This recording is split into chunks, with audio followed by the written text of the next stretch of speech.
Olha meu cabelo como tá. Olha meu cabelo como tá. Meu barbeiro tira a onda, me deixou na régua. Olha meu cabelo como tá. Olha.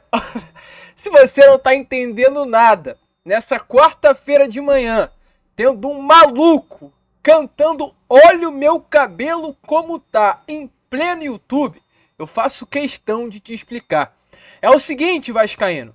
Nestes últimos dias, com a demissão de Paulo Brax e toda limpa no departamento de futebol profissional e das categorias de base, saiu um vídeo, né? Ou aliás, a torcida do Vasco utilizou-se de um vídeo com essa música e esse garotinho aí, um gordinho ruivo aparecendo e brincando, molejando após cortar o cabelo. A torcida vascaína utilizou exatamente essa imagem, esse vídeo, para falar de Lúcio Barbosa e fazer esse meme. E olha, vascaíno, o Lúcio Barbosa estava atento, pois ontem, no CT Moacir Barbosa, olha como o Lúcio Barbosa apareceu ao lado de Alexandre Matos, com a música e fazendo os mesmos gestinhos do garotinho ruivo. Olha o meu cabelo como tá. Um meme que ganhou mais força do que o torcedor vascaíno imaginava e mostra que Lúcio Barbosa, o senhor que está varrendo geral do departamento de futebol, está atento a tudo. E é claro, vascaíno, a gente vai falar sobre isso aqui neste Acorda Vascão. Vamos falar sobre essa reformulação, vamos falar sobre o primeiro dia de Alexandre Matos no Gigante da Colina, falar sobre o Vasco atacando, enfim, ao mercado, né? Hoje, oficialmente, o Alexandre Matos já começa a trabalhar à frente do departamento de futebol do Vasco da Gama e muito provavelmente nomes começarão a receber nesta quarta-feira as primeiras ligações do novo diretor executivo Cruz Maltino e, além dessas, muitas outras informações. O certo é, vascaíno, é de fato um Acorda Vascão que já chega nessa quarta-feira de manhã com o pé na sua porta. E cabe a você abrir ou abrir, porque não tem o que fazer. Então, se você está chegando aqui pela primeira vez, vascaíno, é o seguinte, seja muito bem-vindo, você está no canal do Gigante Vasco, esse é o nosso canal, é um canal assim mesmo, um canal de muita informação, muita notícia, muita seriedade, mas sempre tentando levar ao seu dia um pouco de brincadeira, um pouco de alegria, um pouco de Vasco da Gama. Então contamos muito com você que está aí do outro lado. Se você, é claro, é um vascaíno, está à procura de um canal, sabe que a janela de transferência está aberta, sabe dos rumores, sabe das especulações, sabe das doideiras, né, que acontecem durante esse período, principalmente até mesmo com relação a jogadores que são colocados no Vasco, mesmo não sendo atletas do Vasco, ficam com medo de acompanhar canais por falar mentira. Eu cravo aqui a vocês, eu bato na mesa que aqui é um canal sério, né? Um canal que passe realmente a verdade, um canal profissional, um canal ético. Então, se você está à procura de um canal que fale de Vasco da Gama, aqui, torcedor Cruz Maltino, pode se inscrever sem nenhum medo, sem nenhum receio. Qualquer coisa me cobra nos comentários aqui embaixo ou em qualquer outra rede social sobre o meu trabalho. Além disso, deixe também aqui seu like, seu joinha, seu gostei, que é completamente fundamental para o crescimento e a divulgação do nosso conteúdo. Tranquilo, rapaziada? Contamos muito mesmo com a presença e o apoio de todos vocês. Mas vambora, né, rapaziada? Vambora, sem muita enrolação. Fala logo de Vasco da Gama, pois é claro, ontem foi enfim o primeiro dia de Alexandre Matos no Rio de Janeiro. Primeiro dia de Alexandre Matos, de fato, como diretor executivo do Vasco da Gama. O Vasco anunciou o profissional na segunda-feira e ontem ele desembarcou na cidade carioca por volta das 8 horas da manhã. Ainda não realizou nenhum trabalho, porém foi o dia dele conhecer o seu novo ambiente de trabalho. Ele logo após o desembarque foi até a sede da SAF do Vasco da Gama, que está hoje alocada na Barra da Tijuca, um grande escritório, um andar inteiro só de Vasco da Gama, né, de fato. Ele conseguiu conhecer esse escritório, conseguiu ter o primeiro contato com as pessoas que ele irá trabalhar durante todo o ano e logo após conhecer o escritório da SAF, ele foi até o CT Moacir Barbosa para também conhecer a estrutura do CT. Ontem ele deu a sua primeira entrevista como profissional do Vasco, falou sobre a estrutura do CT Moacir Barbosa, disse ele que inclusive está até mesmo surpreendido com a estrutura que hoje o Vasco tem em mãos, uma estrutura muito boa, que ele não esperava que fosse tão boa assim, então é algo surpreendente até para nós, torcedores vascaínos, que sempre criticamos a estrutura do nosso centro de treinamento, sempre realmente diminuímos aquilo que o Vasco hoje tem, mas se o Alexandre Matos falou que é algo bom, tá falado. Ele já trabalhou aí nas melhores infraestruturas de clubes, como por exemplo a Cidade do Galo, do Atlético Mineiro, que é uma poxa, referência para outros clubes gigantes do nosso futebol, e até para clubes de fora do Brasil. Trabalhou, né, no CT do Atlético Paranaense, trabalhou no CT do Palmeiras, que é algo surreal, a academia, como é chamado. Trabalhou no CT do Cruzeiro, que é a Toca da Raposa. Então, os principais centros de treinamento do futebol brasileiro, o Alexandre Matos trabalhou. Eu tenho convicção do que eu estou falando, que o Vasco da Gama é o local no qual ele estará trabalhando, onde tem o CT mais precário. Porém, mesmo diante disso, ele gostou da estrutura que estará à sua disposição nessa temporada de 2024. Sobre o Alexandre Matos, o torcedor vascaíno já começa a conhecer a cada dia que passa mais. Porém, eu quero a cada dia também aqui no canal fazer questão de trazer um pouquinho de Alexandre Matos a vocês. Não apenas por mim, mas por outras pessoas. E dessa vez eu faço aqui uma menção ao canal Não Importa o que Digam. Um canal de torcedores palmeirenses que falam exatamente sobre a chegada de Alexandre Matos ao Vasco da Gama. E assim como nós já trouxemos aqui a vocês que o Matos pegará um Vasco muito semelhante ao Palmeiras que pegou em 2015, os torcedores também bateram exatamente nessa tecla, que o Vasco hoje é o Palmeiras lá dos anos atrás. E se o Vasco não se recuperar, não se recolocar no cenário do futebol brasileiro como um gigante, como uma potência com Alexandre Matos, os torcedores palmeirenses deixaram bem claro, não se colocarão com mais ninguém. Essa é a cartada, não final do Vasco, mas é a maior cartada que o Vasco já deu nesses últimos anos com relação a uma, não apenas reformulação, mas se recolocar no cenário do futebol brasileiro como uma potência. É para isso que o Alexandre Matos veio. Alexandre Matos, eu acho que é inegável o poder de convencimento desse cara para montar elenco. Eu não tenho nenhuma dúvida. Assim, se o Vasco não levantar com o Matos, não levanta com ninguém. Não levanta com ninguém. Porque o que eu imagino que vai ser feito aqui no Vasco, que vai ser feito no Vasco da Gama, é um processo idêntico que foi com o Palmeiras. E tem gente falando assim, tá, Fernando, mas e grana? Vai ter grana. O Lamáquia vai disparar um name rights grande, o Vasco da Gama até então não tinha essa grana. Então, o Vasco tem injeção externa da 777. E a questão que eu passo para vocês aí, pode ir na ordem, termina com o Manga aí, pode ir já você que vai o Josino Manga. Como que vocês visualizam a vida dupla agora da Leila Pereira, podendo sim estar colocando dinheiro no Vasco? A gente sabe que isso não vai ser na camisa, mas eu acredito que o name do estádio é tão pesado quanto você patrocinar uma camisa aqui. E aí eles vão voltar a trabalhar juntos, porque queira ou não queira, por mais que a Leila não se coloque lá com o primeiro plano no Vasco, o dinheiro do marido é o dinheiro dela, e estão junto ali, né? É inegável, né, Gui? Se isso acontecer, se concretizar, né? Que é o que parece. Parece que a 777, inclusive, confirmou que vai ter investimento alto no Vasco ano que vem. Cara, eu duvido que o Alexandre Matos fecharia com o Vasco se não tivesse garantia de que fosse ter algum investimento ali externo para ele fazer o que ele faz de melhor, que é a montagem de elencos. Para mim, o Matos é o melhor em questão de montagem de elencos. Ele é o número 1, número 2 e número 3. Não existe ninguém perto desse cara. E é um cara que evoluiu muito depois do Palmeiras. Quem acompanha a carreira do Matos, e eu acompanho, sei que muitos aqui gostam, é um cara que tá estudando demais. Estudou na Europa, estudou nos Estados Unidos, fez um excelente trabalho no Atlético Paranaense. É um cara que evoluiu muito na parte técnica, na parte de gestão. E vem pro Vasco para recuperar o Vasco, que foi o Vasco que eu cresci assistindo e que eu gostei muito, que é o Vasco da década de 90, um Vasco fortíssimo. Então, assim, parabéns pro Pedrinho, né, e para todos os envolvidos que trouxeram o Matos, que eu acho que é o nome certo para colocar o Vasco de volta aonde deve. Palavras como essas que trouxeram esses torcedores palmeirenses animam ainda mais o torcedor vascaíno com relação ao 2024. O Vasco, a gente crava aqui nas palavras, tem planos ambiciosos para a próxima temporada. O Vasco não vai entrar pensando em lutar para não cair. Não vai entrar pensando em disputar com rivais, competir. Não é mais esse Vasco que quer competir. É um Vasco que quer brigar para ganhar títulos. Esse será o Vasco de 2024. É um Vasco que do Campeonato Carioca, a Copa do Brasil ao Brasileiro, vai querer levantar caneco.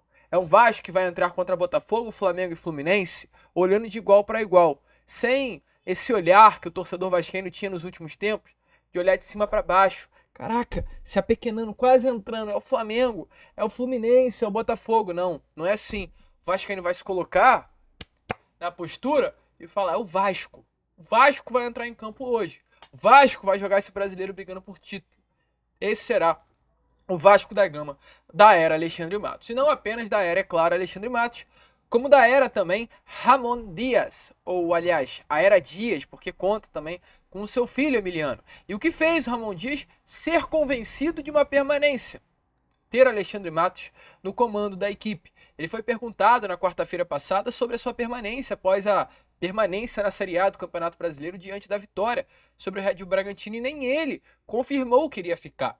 O Ramon, naquela entrevista, ele sambou, né? Poxa, não sei, a gente tem contrato, mas sambou ali naquela pergunta sobre se fica ou não para o ano que vem, mesmo tendo um contrato. Mas hoje a situação já é diferente. Um Ramon Dias que não tinha certeza se iria ficar em 24, hoje já vai renovar o seu contrato para 25.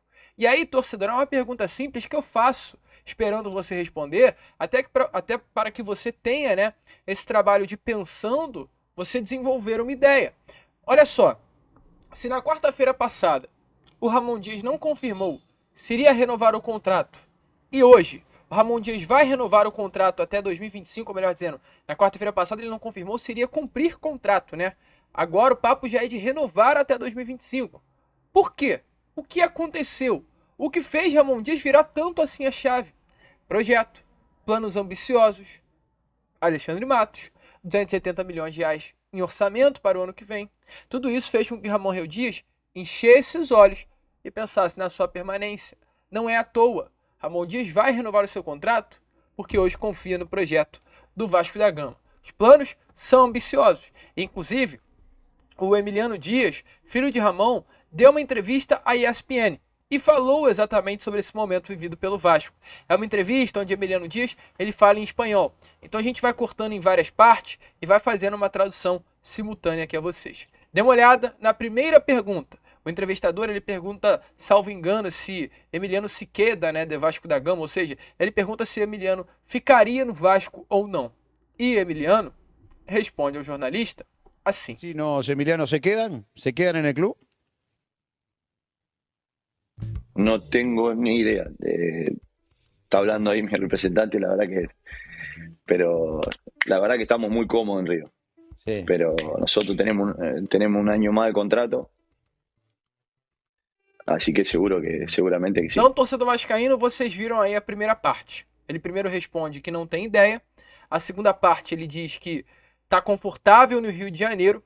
E a terceira parte da resposta ele diz que tem contrato e provavelmente ficará. Então, ele também samba muito na resposta, mas é a primeira parte dessa entrevista que a gente vai trazer a vocês. E traduzindo a fala do auxiliar técnico argentino, ele diz exatamente isso. Não sabemos, não tenho ideia, vai conversar com o representante, mas logo em seguida ele confirma que está muito bem no Rio de Janeiro e por fim, né, ele fecha dizendo que tem um contrato a cumprir com o Vasco da Gama. Agora, vamos para a segunda parte da entrevista pessoal, né, particular aí nessa entrevista junto ao canal ESPN do técnico argentino, aliás, do auxiliar técnico argentino Emiliano Dias. O sea, seguramente que sí, pero entiendo también no sé cómo viene de plata, pero con una plantilla más renovada, ¿no? Porque si bien nos acomodamos nosotros la platea y vimos ese partido, es un equipo que necesita otra dotación de jugadores, ¿no? Que acompañen a Vegetti, que, bueno, en fin, supongo que Vegetti también tendrá que arreglar su contrato, pero digo, hablando de argentinos, ustedes y él, pero también a las aspiraciones que habitualmente pretenden ustedes, Ramón, van a pretender otros nombres, ¿no? Sí, el club va a hacer un esfuerzo. Por lo que venimos hablando ahí con el CEO y la gente del club. Trajeron un manager que es uno de los más reconocidos de Brasil también. Un director deportivo. ¿De Palmeiras? Incluso está encaminando por... ¿O en Paranaense? Sí, Matos. Ah. El de Paranaense. Estaba Paranaense, pero también estuve en Palmeiras. Y los quieren todos aí, assim que a verdade que estamos contentes com isso. E aí, torcedor vascaíno, vamos agora para a segunda parte dessa entrevista que eu fiz questão de separar vocês. Nessa segunda parte, o jornalista, o colega, né, ele deixa muito bem claro e faz uma pergunta ao Emiliano sobre o ano de 2023 do Vasco e o elenco que Emiliano e Ramon tinham em suas mãos. Ele fala, né, que é um elenco que vai precisar se reforçar para a próxima temporada. Ele até cita Pablo Verratti, diz que Pablo vai precisar de companheiros de equipe, diz que o Vasco vai precisar se reforçar, vai precisar ter um elenco mais enxuto para 2024. E pergunta isso ao Emiliano. E o Emiliano responde ele até com muita sensatez e já confirmando sobre a mudança no cargo de diretor executivo e essa ambição que foi colocada no Vasco a partir do momento da demissão de Paulo Brax e da chegada de Alexandre Matos. O Emiliano, em resposta, diz, né, que o Vasco hoje trouxe um diretor executivo que é top 3 do futebol brasileiro e deixou a comissão técnica muito feliz. É isso que o Emiliano quis dizer. E aí até o próprio, né, jornalista pergunta: o Alexandre Matos de Atlético, de Palmeiras? O Emiliano responde: sim, exatamente, Atlético de Palmeiras, um dos melhores profissionais do futebol brasileiro. Então impacta muito, é bom vocês entenderem isso. Esse canal é um canal de informação, mas é um canal que principalmente quer trazer luz aos torcedores. É bom vocês entenderem que a chegada do Alexandre Matos tem um peso gigante na permanência de Matos e Ramon Dias. Aliás, tem uma influência gigante na permanência de Emiliano e Ramon Dias para o ano que vem. Olha como esses dois, principalmente o Emiliano, representando a figura da comissão técnica, fala sobre a chegada do diretor executivo. E aí ele fecha falando sobre atacar o mercado por reforços. Dá uma olhada aí. Y sí, el club se está proyectando a hacer un cambio, viene de un cambio grande que es ya permanecer en primera división, y la estructura va a cambiar. Ojalá que la podamos cambiar y podamos lograr cosas con Vasco. Então, para fechar, ele confirma. No caso, cambiar é contratar, comprar, trocar elenco. Isso que Emiliano Dias quis dizer. Que sim, nessa janela de transferências, nesse momento, o Vasco fará grandes mudanças no seu elenco para a próxima temporada. O Vasco vai forte ao mercado para contratar. Esse é o Vasco. E principalmente, esse é o perfil de Alexandre Matos e por isso que ele foi contratado. O Vasco vai com força ao mercado. O Vasco vai atacar ao mercado. E para aqueles que tanto zombaram do Vasco, olha, torcedor, é louco falar isso, mas parece que os dias de zoeira, né, de deboche, de escárnio ao Vasco da Gama chegaram ao fim. Quem zoou, zoou. Quem não zoou, não zoa mais o Vasco da Gama, não. Mas olha, vascaíno, é esperar. E os primeiros passos, as primeiras movimentações de mercado já começam a acontecer. Eu trago duas aqui a vocês de interesses externos sobre atletas do Vasco. Interesses que ainda não se concretizaram em propostas, mas tendem a virar. A primeira, Gabriel Peck. A gente fala muito sobre Gabriel Peck, é um atleta que dificilmente o Vasco vai conseguir segurar. Foi o principal jogador do elenco do Vasco, torcedor. Ponto. Não foi Verratti, não foi Léo Jardim, não foi Payet, foi Gabriel Peck. Pense você o que pensar. Os números dizem isso, quem não é vascaíno entende isso, a imprensa entende isso, os sites de estatísticas entendem isso. Gabriel Peck foi o destaque do Vasco da Gama em 2023, e ponto. Isso desperta o interesse de outros clubes do futebol brasileiro e internacional. Nesse momento, pedido de Abel Ferreira, né, é o Gabriel Peck. É um nome que interessa ao Palmeiras para repor a vaga do Arthur, um ponta também que se transferiu para o futebol europeu. O Palmeiras já entrou em contato, demonstrou interesse, mas ainda não apresentou nenhum tipo de proposta. A tendência é que com a chegada do Alexandre Matos, as conversas sobre exatamente a manutenção de Gabriel Peck para 2024 comecem a partir da próxima semana. Nada ainda chegou do Palmeiras e o Vasco ainda não definiu também o futuro, né, do jogador. Ou fica no Vasco, ou se sai apenas para a Europa, ou pode sair para o Brasil. Tudo isso será debatido em conversa junto ao diretor executivo e à comissão técnica. E outro interesse foi o interesse do Boca pelo volante chileno Gary Medel. O Boca Juniors demonstrou interesse, segundo informações da ESPN e Argentina, mas o chileno deve permanecer no Vasco da Gama mesmo diante disso. Alô, Boca? Tira o olho do Medel. Não precisa ter medo. O Boca Juniors esse ano nem sequer irá disputar a Libertadores da próxima temporada. Não conseguiu se classificar para a principal competição de clubes do futebol sul-americano. Então não tem, né, aquele brio do tipo, ó, Medel, vem para cá para você jogar uma Libertadores, que o Boca não conseguiu se classificar. Então, tranquilo, não tenho medo de Medel sair do Vasco da Gama. Sinceramente, o atleta que se identificou muito. Tenho certeza que o desejo dele é permanecer no Gigante da Colina. E falando em interesse, agora falar de um interesse do Vasco, que a gente já falou com vocês aqui em outros tempos, que é uma posição carente no Vasco, que é uma posição que o Vasco vai procurar no mercado. E isso a gente, ó, assim como o Ramon bateu na mesa, eu bato na mesa. O Vasco vai procurar um primeiro volante. E o volante que hoje está aí monitorado pelo Vasco da Gama é o Tomás Rincón. Tomás Rincón é um volante venezuelano de muita qualidade, que vestiu a camisa do Santos nessa última temporada, um atleta de 35 anos de idade, um jogador que teve 16 partidas com a camisa do Santos, mesmo na posição de primeiro volante, marcou 2 gols e deu uma assistência. Ah, Lucas, quem é Tomás Rincón? Quem é esse cara que chegou no Santos nesse ano e da Venezuela? É jogador bom mesmo? Sampdoria da Itália, Torino da Itália, Juventus da Itália, Genoa da Itália, Hamburgo da Alemanha. Essa é a carreira de Tomás Rincón no futebol europeu. Além de ser capitão hoje da seleção venezuelana e um dos grandes ídolos maiores, inclusive, do seu país. Jogador de Copa América de 2011, 15, 16, 19 e 21. Esse é um jogador que tem contrato sim vigente com o Santos até o final do ano que vem. Porém, com a queda, o Santos vai liberar muitos jogadores não vão disputar a Série B do Campeonato Brasileiro, e um desses é exatamente Tomás Rincon. E a chegada, a contratação fica assim muito facilitada. É esperar o jogo de cintura do Vasco e o jogo de cintura, claro, de Alexandre Matos. Gosta do nome do Rincon? Coloque a sua opinião aí nos comentários. A gente vai ficando por aqui. Esse foi Acorda Vascão, o primeiro vídeo ainda dessa quarta-feira, agitadíssimo, é claro. Ativem o seu sininho de notificação, fiquem ligados e voltem ao canal na parte da tarde, porque a gente ainda vai trazer muitas notícias a vocês durante esse dia 13 de dezembro. A gente fecha cantando. Olha o meu cabelo como tá. Olha o meu cabelo como tá. Meu barbeiro tira a onda, me deixou na régua. Valeu, rapaziadinha.